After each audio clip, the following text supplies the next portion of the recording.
Baik, jumpa lagi teman-teman pada channel kita Student Travel. Pada video kali ini kita akan membahas soal observasi penilaian situasi kerja sederhana atau situational judgment test. Telah kita ketahui teman-teman bahwa untuk P3K guru P1, P2 dan P3, maka uji kompetensinya, kompetensi teknis adalah berupa penilaian situasi kerja sederhana. Yang mana teman-teman eh, sesuai dengan surat dari Kemendikbud kemarin, ada surat keputusan dari Kemendikbud, setiap nilai itu setiap jawaban mempunyai nilai, yang mana opsi jawaban ada 5 untuk observasi penilaian situasi kerja sederhana ini. eh, Bobotnya 1 sampai 5. Jadi setiap jawaban itu A, B, C, D sampai E itu ada nilainya. Tetapi kita memilih mana yang lebih besar. Baik teman-teman, kita lanjutkan saja. Kita coba membahas satu demi satu contoh soal observasi penilaian situasi kerja sederhana ini. Ini contohnya teman-teman, salah seorang teman guru yang harusnya bertugas piket di sekolah hari Senin.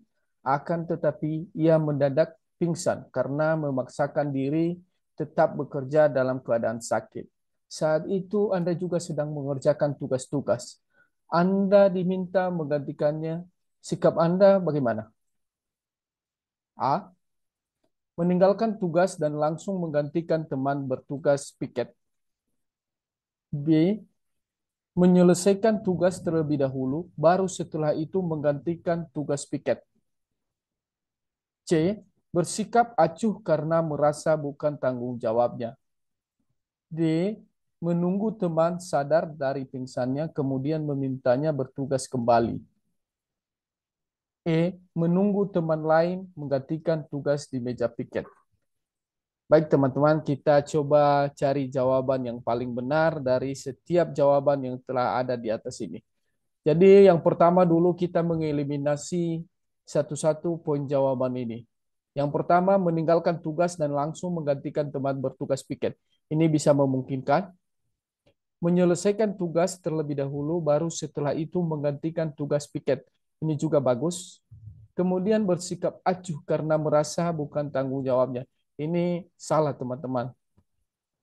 Jangan kita biarkan sesuatu itu yang memang tanggung jawab kita bersama tidak bisa terselesaikan.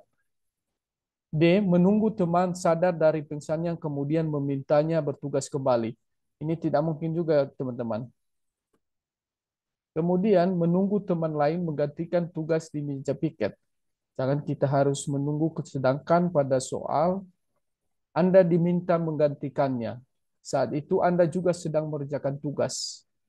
Jadi ada dua pilihan jawaban yang memang memungkinkan di soal ini, meninggalkan tugas dan langsung menggantikan teman bertugas. Kemudian menyelesaikan tugas terlebih dahulu, baru setelah itu menggantikan tugas piket.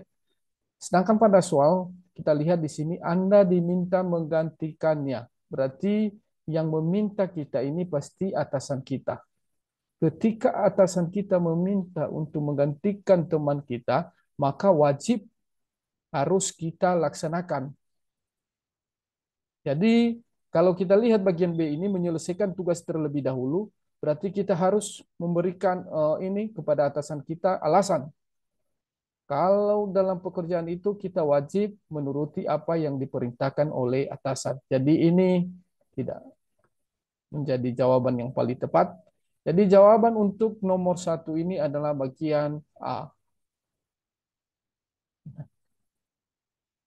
Itu dia teman-teman. Jadi jawaban untuk nomor satu adalah bagian A. Dua, jika saya memiliki bawahan yang kompetensinya rendah, maka A, saya menuntutnya untuk meningkatkan kemampuannya. B, saya menegaskan bila dia tidak meningkatkan kemampuannya, maka saya tidak segan akan memberhentikannya. C, Saya akan memberhentikannya dengan segera. D. Saya meminta atasan saya untuk memindahkannya ke unit lain. E. Saya membimbing dan memintanya untuk meningkatkan kemampuannya. Jadi, kita selesaikan dengan cara yang seperti tadi, teman-teman. Kita coba mengeliminasi salah satu-satu jawaban yang kurang tepat. Saya menuntut untuk meningkatkan kemampuannya. Ini kalau ada bawahan kita berarti kita menuntut untuk meningkatkan kemampuannya. Ini bisa menjadi opsi jawaban. Bagian B, saya menegaskan bila dia tidak meningkatkan kemampuannya, maka saya tidak segan akan memberhentikannya. Ini tidak bagus, teman-teman. Seakan-akan kita mengancam ini. Bagian C, saya akan memberhentikannya dengan segera. Ini juga tidak bagus, teman-teman. Berarti tidak ada yang namanya pembinaan. Bagian D, saya meminta atasan saya untuk memindahkannya ke unit lain. Ini juga kurang bagus, teman-teman. E, saya membimbing dan memintanya untuk meningkatkan kemampuannya. Jadi menurut saya ada dua opsi jawaban yang hampir sama di sini, bagian A dan bagian E. Jadi mari kita melihat mana yang paling tepat.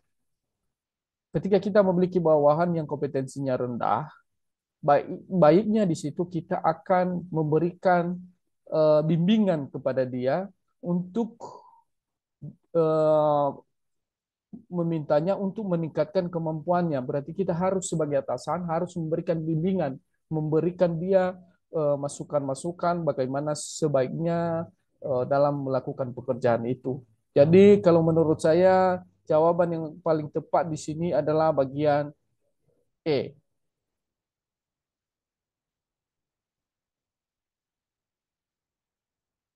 Ya, bagian E itu menurut saya itu. Jadi jawaban dari nomor 2 ini adalah bagian E.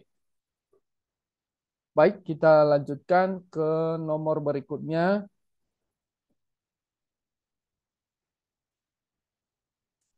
Kita lanjutkan ke nomor berikutnya, nomor 3.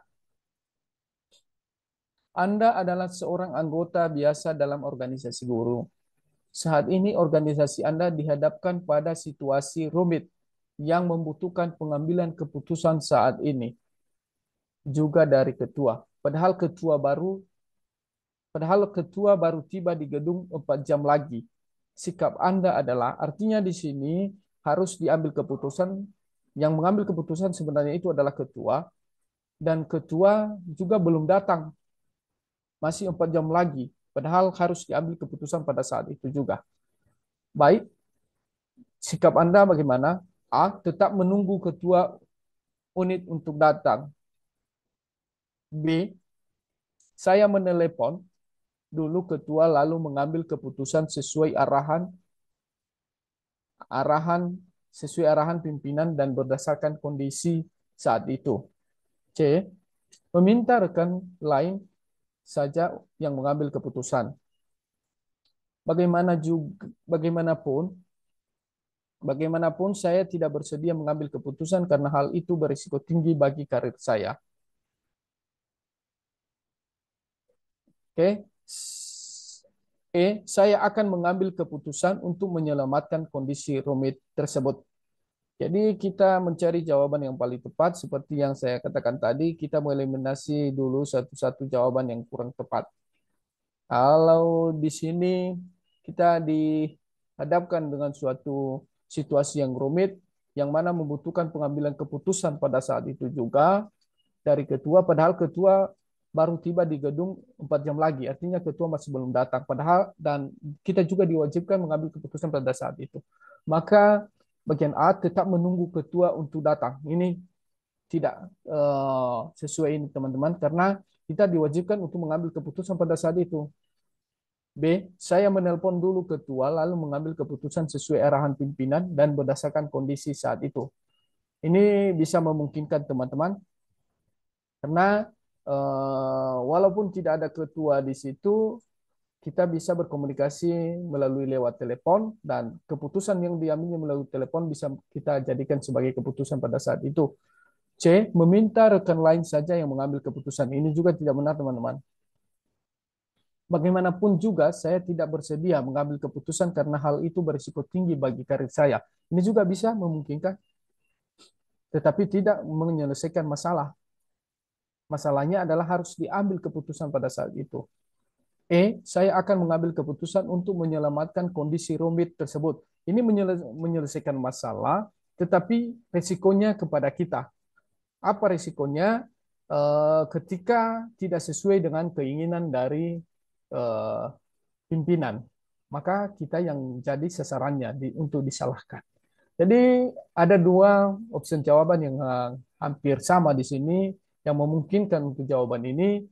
Ada bagian B dan ada bagian D. Kita lihat bagian D. Bagaimanapun juga saya tidak bersedia mengambil keputusan karena hal itu berisiko tinggi bagi karir saya. Ini kita menyelamatkan diri kita, tetapi ini tidak menyelesaikan masalah.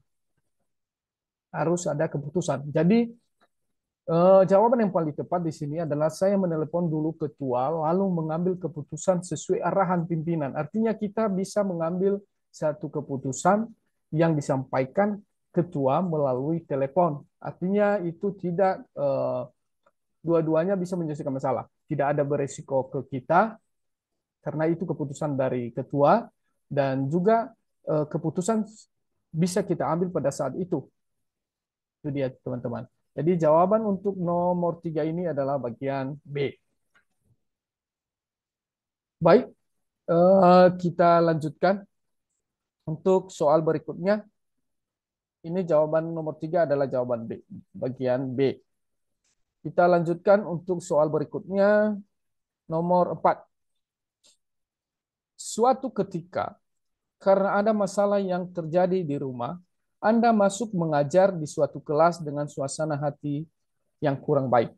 Apa yang akan Anda lakukan selanjutnya? A. Bercerita mengenai masalah saya pada rekan guru. B. Bekerja melakukan kegiatan pembelajaran dengan malas-malasan. C. Beristirahat lebih lama agar suasana hati dapat membaik. D. Tetap bekerja seperti biasa. E. Pulang lebih cepat agar tidak semakin stres. Jadi kita selesaikan dulu jawaban ini seperti yang saya sampaikan tadi. Kita mengeliminasi beberapa poin jawaban yang kurang tepat. Ketika suasana hati kita dalam pergi ke sekolah tidak baik, maka apa yang kita lakukan? Bercerita mengenai masalah saya kepada guru. Boleh juga ini termasuk teman-teman. Bekerja melakukan kegiatan pembelajaran dengan malas-malasan. Ini tidak betul betul ini teman-teman. Ini memberikan risiko kepada diri kita dan diri siswa. Beristirahat lebih lama agar suasana hati dapat membaik. Ini juga tidak memberikan solusi karena ada risikonya kita tidak bisa mengajar, tidak bisa masuk kelas. D. Tetap bekerja seperti biasa. Ini juga memungkinkan teman-teman. Artinya kita bisa kontrol emosi kita.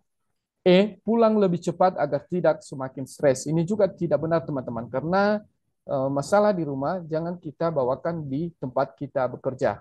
Jadi ada dua ini opsi jawaban yang menurut saya hampir sama dan bisa menyelesaikan masalah ini.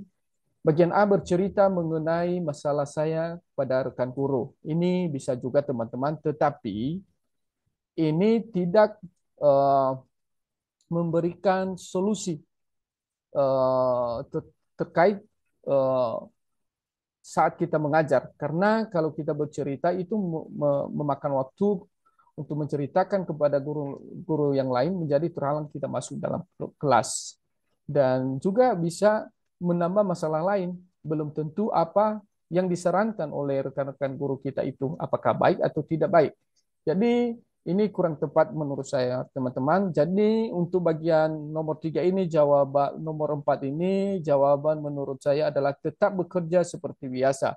Artinya kita kontrol emosi kita kontrol perasaan kita, dan kita tetap bekerja. tetap mengajar seperti biasa. Jangan kita bawa ke dalam pekerjaan kita apa masalah yang dari rumah. Jadi menurut saya ini jawabannya adalah D. Jadi jawaban nomor 4 ini adalah D. Baik, kita lanjutkan lagi teman-teman.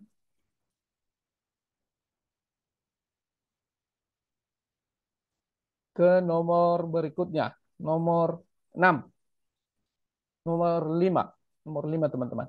Demi kelancaran acara esok hari, divisi saya diminta kerja lembur. Padahal saya sudah berjanji untuk mengantar ibu saya ke dokter.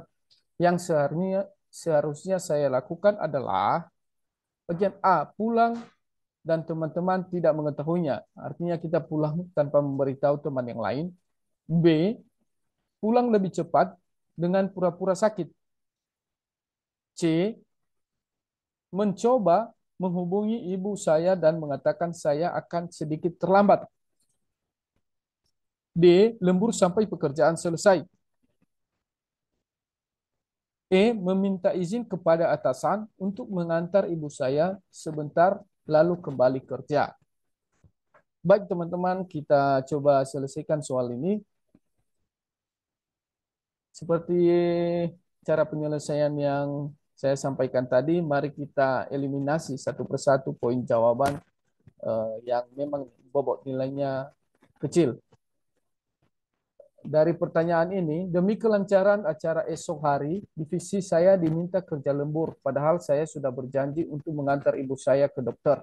Yang seharusnya saya lakukan adalah pulang dan teman-teman tidak mengetahuinya. Artinya kita pulang tanpa memberitahu teman-teman yang lain.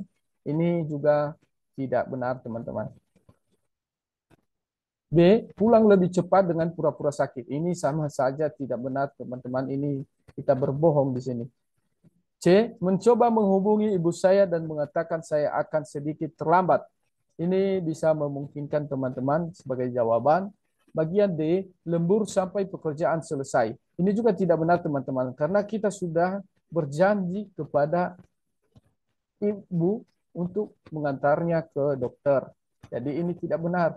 Kalau kita lembur berarti sepertinya tidak jadi untuk kita antar ke dokter. Jadi ada 2 poin jawaban yang hampir memenuhi jawaban dari nomor 5 ini, teman-teman. Yang pertama, kita cek dulu bagian C. Mencoba menghubungi ibu saya dan mengatakan saya akan sedikit terlambat. Ini mencoba. Artinya kita coba, belum tentu apa jawaban dari ibu. Dan mengatakan saya akan sedikit terlambat. Padahal kita sudah berjanji. Artinya ibu pasti marah di sini karena kita sudah berjanji sebelumnya ke ibu. Bagian E, meminta izin kepada atasan untuk mengantar ibu sebentar lalu kembali kerja. Nah ini teman-teman yang benarnya.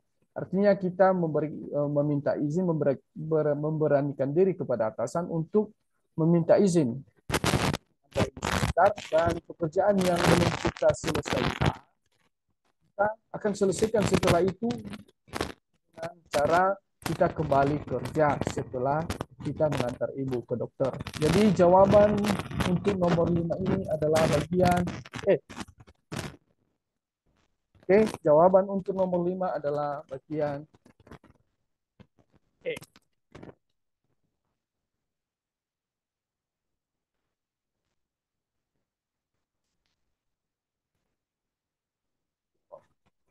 Baik, kita lanjutkan pada nomor 6.